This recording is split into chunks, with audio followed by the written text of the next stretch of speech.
ये है मतलब ये चीज़ चेक करें माशाल्लाह, बिल्कुल यूनिक चीज़ है, बड़े कद के अंदर है और दांतों में खीरा बच्चा है, अंटीक चीज़ है यार। वो भी से दिखा बच्चे भी, ये चेक करें, हीरा हीरा माशाल्लाह। ये चेक करें मुझे माशाल्लाह, अंटीक बच रहा है।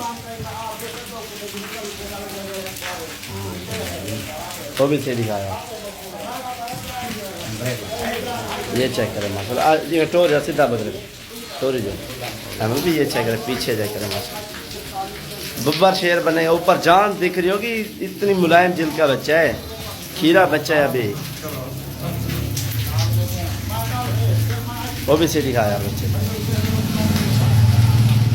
ये चेक हम भी हीरा हीरा माशाल्लाह। ये चेक करें, आपको इस वजह से मैं दिखा रहा था, आप बोल रहे कि नहीं उससे ज़्यादा खूबसूरत नहीं है, एक नंबर चीज़ है भाई। ये चेक कर लें आप।